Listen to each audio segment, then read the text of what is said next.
Hello students, part 3 में हम रैयतवाड़ी व्यवस्था क्या थी और उसके कृषकों को क्या लाभ और हानि हुआ, अंग्रेज़ों को क्या फ़ायदा हुआ, इसके बारे में बात करेंगे।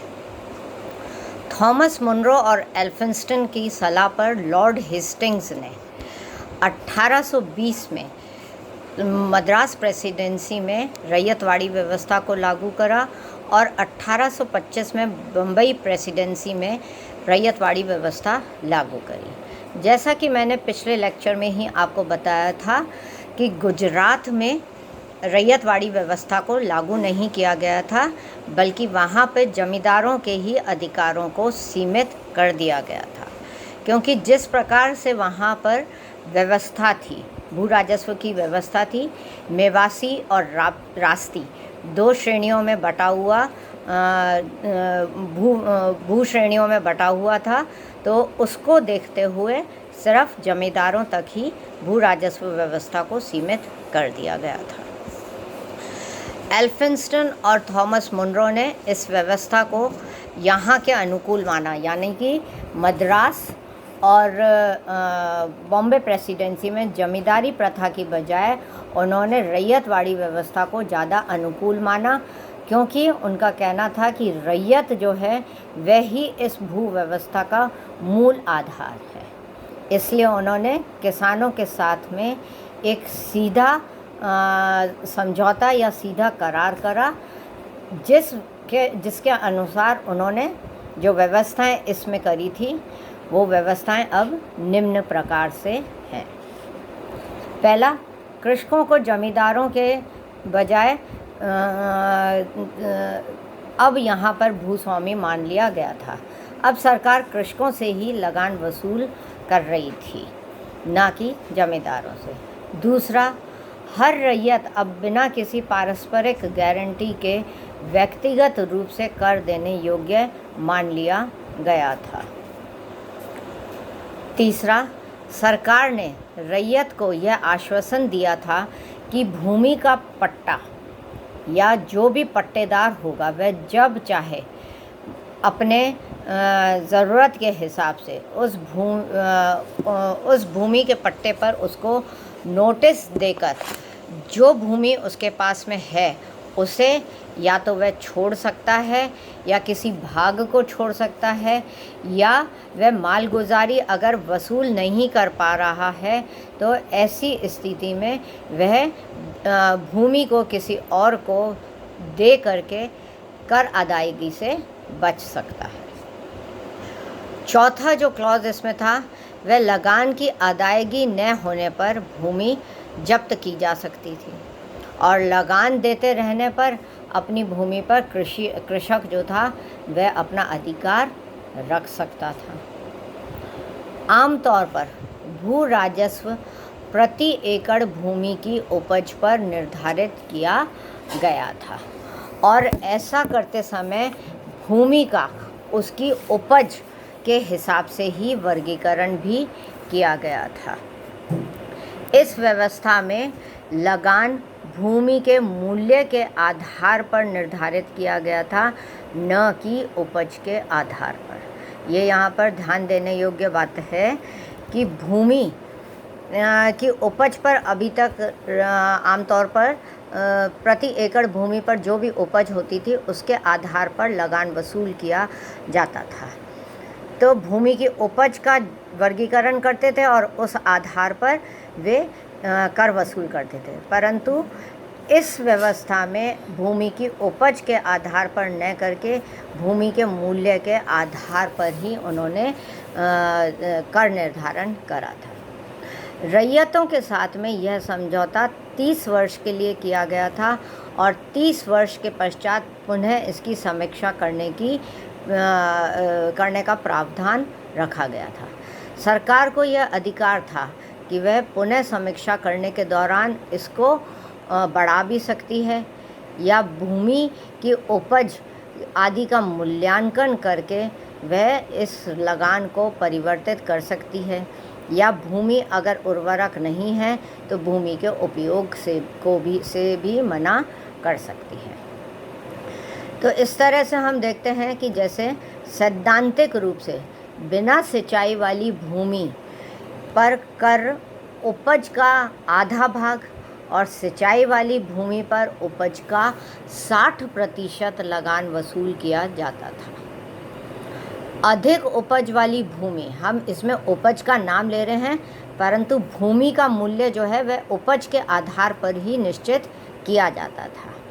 इसलिए हम जो टर्म अभी यूज़ में ले रहे हैं कि भूमि पर उपज के आधार पर, बिना सिंचाई वाली भूमि पर उपज का आधा भाग और सिंचाई वाली भूमि पर 60% लगान वसूल किया जाता था। अधिक उपज वाली भूमि और बागों पर इससे भी अधिक लगान वसूल किया जाता था।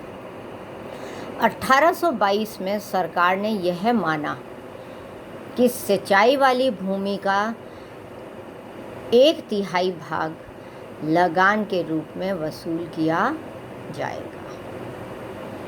जलवायु के बदलाव होने पर, यानी कि अनावृष्टि, अतिवृष्टि, अकाल जैसा कुछ भी अगर बदलाव आता है तो उसमें लगान वसूली पे कृषक को कुछ छूट भी दी जा सकती है।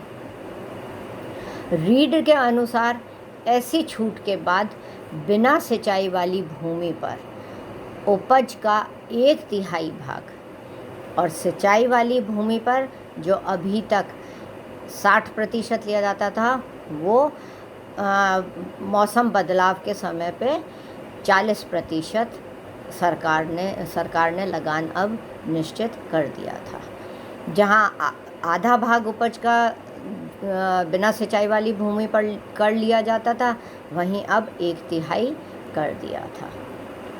तो इस व्यवस्था से हम देखते हैं कि जो अभी तक मध्यस्थ, बिचौलिए या जमींदार या मिरासीदार अन्य प्रकार के गुमाश्ते जो नियुक्त किए गए थे, जो मध्यस्थ का कार्य कर रहे थे, वह अब पूर्ण रूप से समाप्त कर दिए गए।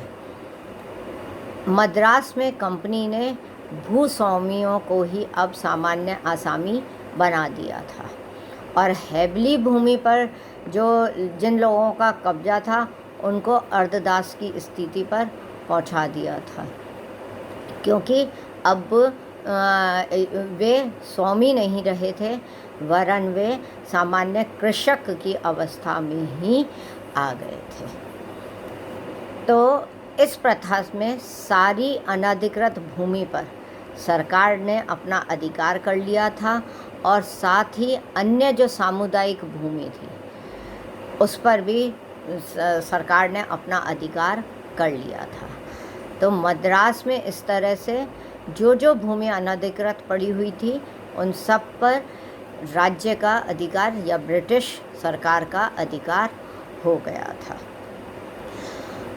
हम इसके हानि और लाभ की बात करें तो कृषकों को जो लाभ हुआ था वह यह था कि वे अब जमींदारों से मुक्त होकर स्वयं ही भूमि के मालिक बन बैठे थे। दूसरा, भूमि अब उनकी व्यक्तिगत संपत्ति हो चुकी थी, जिसको वह कभी भी बेच सकता था, हस्तांतरित कर सकता था, गिरवी रख सकता था, किसी को भी कुछ समय के लिए वह ठेके पर दे सकता था।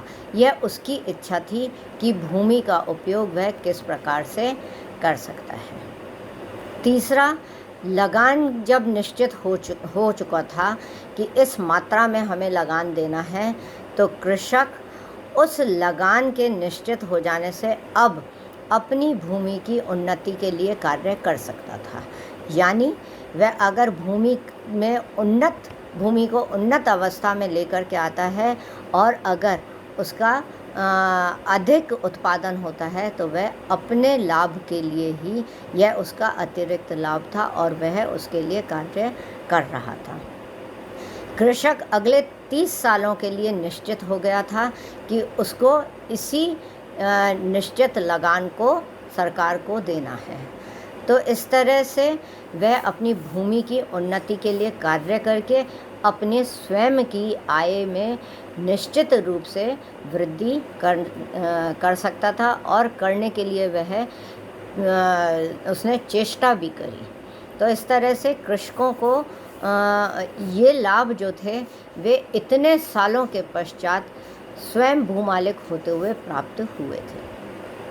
परंतु जहाँ हमारे को लाभ दिख रहे हैं वहीं हानि भी बहुत ज़बरदस्त इस व्यवस्था के द्वारा हुई थी। यह व्यवस्था भारतीय अर्थव्यवस्था में रैयतों के विरुद्ध साबित हुई। कृषकों को उपरोक्त अधिकार देने के बावजूद भी उनकी स्थिति में यह व्यवस्था कोई भी परिवर्तन या सुधार नहीं ला सकी थी, क्योंकि पहला जो हानि उनको हुई थी वह यह थी कि भू राजस्व की मात्रा उनके लिए इतनी अधिक थी कि कृषकों के पास लगान भुगतान करने के पश्चात स्वयं के लिए कुछ भी नहीं बच पाता था। दूसरा, फसल खराब होने की स्थिति में भी कृषक को लगान देना पड़ता था। हालांकि उसका लगान कम कर दिया गया था, परंतु वह 40% लगान देना भी उनके लिए भारी था। तो वह इतना अधिक होता था कि कृषकों को जब जिस साल फसल नहीं हुई है उस साल लगान देने के लिए साहूकारों से ऋण लेना पड़ता था। इस तरह से कृषकों की ऋणग्रस्तता बढ़ती गई और साहूकारों के शिकंजे में वह फंसता गया। साहूकारों ने भी किसानों की अज्ञानता का लाभ उठाया, उन्हें ऊंची ब्याज की दर पर ऋण दिया, जिससे वे अपनी कम आय के आधार पर मूलधन भी चुकाने में असमर्थ रहता था और अंततः कृषकों को अपनी भूमि ही साहूकारों को देनी पड़ती थी।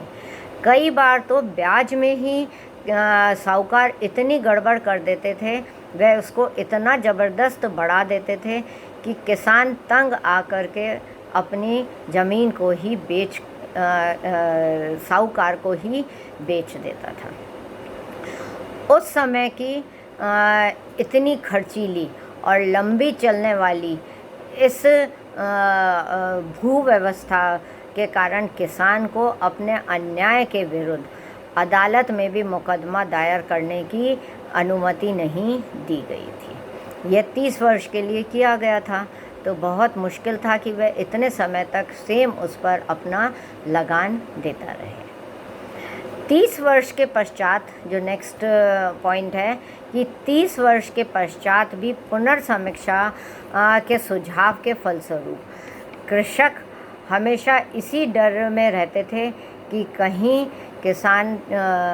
कहीं कर को बढ़ा दिया नहीं जाए। इसलिए किसान न तो अधिक उपज के लिए प्रयत्न करते थे, न भूमि में खेती करने के लिए प्रोत्साहित होते थे, न ही वे किसी भी प्रकार के उन्नत बीजों का उपयोग करते थे ताकि फसल या ज़मीन की उर्वरकता बढ़ी रहे। कहने के लिए तो यह कह दिया गया था कि शुद्ध उपज का 50% से 60% तक लगान लिया जाएगा, परंतु व्यवहार में यह हमेशा इससे अधिक ही लिया गया है। 1855 में हम देखते हैं कि सरकार ने स्वयं ही यह स्वीकार किया कि दरें बहुत अधिक हैं और उसमें बार बार से परिवर्तन करने से कृषि की उन्नति में अवरोध ही पैदा हुए हैं। नेक्स्ट पॉइंट में हम देखते हैं कि लगान अधिक होने के कारण कई कृषक जब लगान नहीं दे पाए तो ऐसी स्थिति में कृषकों को अपनी स्वयं की भूमि से बेदखल होना पड़ा था। सरकार ने उनकी भूमि को या तो अपने कब्जे में ले लिया या उनको नीलाम करके कृषकों को बिल्कुल भिखारियों के रूप में या गरीबी की स्थिति में वो ले करके आ गए थे। ऐसी स्थिति में कृषक जहाँ ऋणग्रस्तता से परेशान थे, वहीं भूमि की नीलामी होने से उनको और भी गरीबी का सामना करना पड़ा था। हम देखते हैं कि 3 जनवरी 1893 को भारतीय सचिव को जो पत्र लिखा गया था उसमें यह उल्लेख किया गया कि 8,50,000 कृषकों की 19 लाख एकड़ भूमि पिछले 11 वर्षों में अपना लगान नहीं देने के कारण अंग्रेजी सरकार ने उसको नीलाम करवा दी है। तो वस्तुतः मद्रास में जो ये रैयतवाड़ी व्यवस्था लागू की गई वह पूर्व में जो लगान व्यवस्था थी उसी में ही और वृद्धि कर दी गई थी।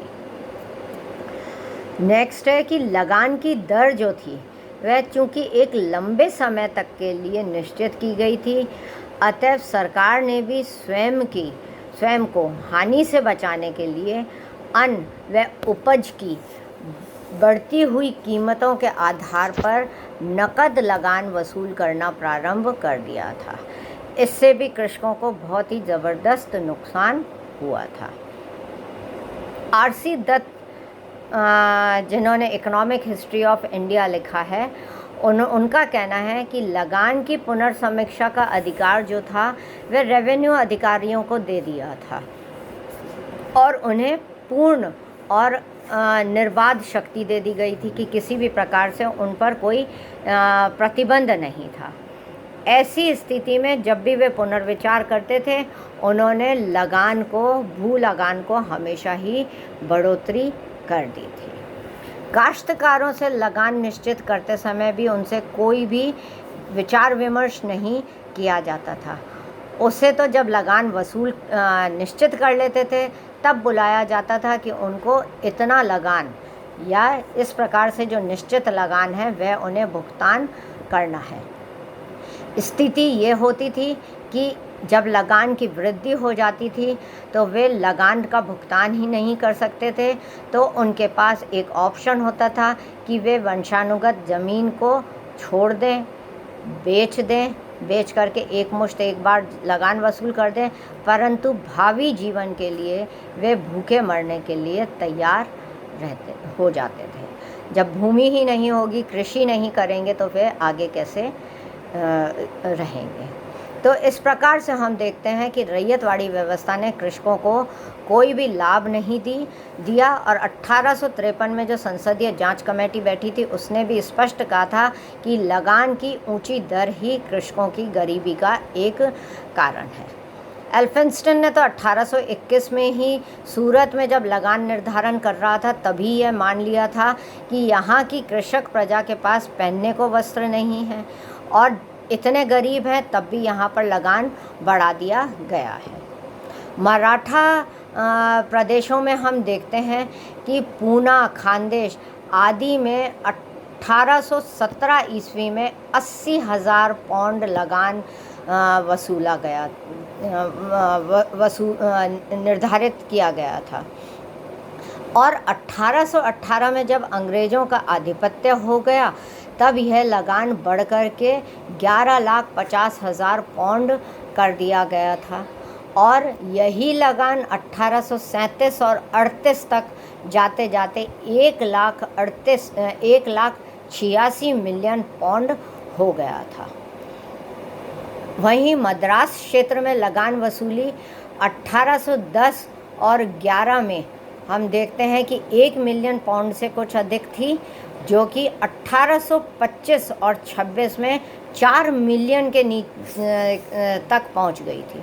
यानी कि 15 वर्षों में ही चौगुनी वसूली कर ली गई थी।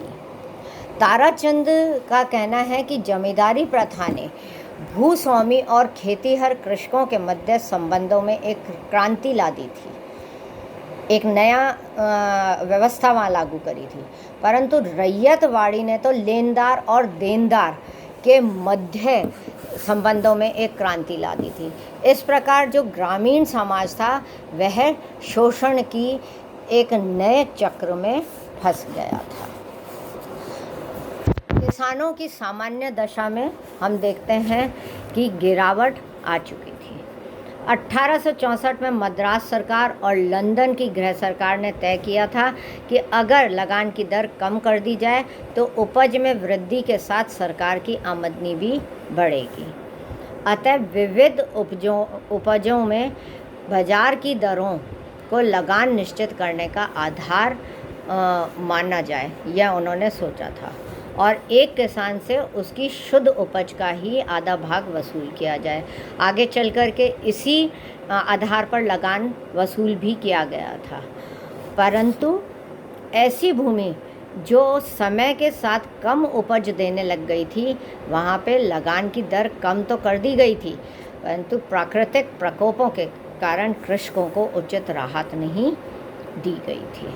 तो रैयतवाड़ी व्यवस्था को जहाँ यह समझा गया था कि यह भारतीय परंपराओं के बहुत नज़दीक है, इसलिए इसका समर्थन किया गया था, परंतु इसने भी ज़मीन का निजी बंदोबस्त ही करा था और भूमिकर फसल के बदले ज़मीन को जब आधार मान लिया गया था और नकद रूप से निर्धारित कर दिया गया था, तो इस व्यवस्था ने भारतीय कृषि अर्थतंत्र पर एक गहरी चोट दी थी।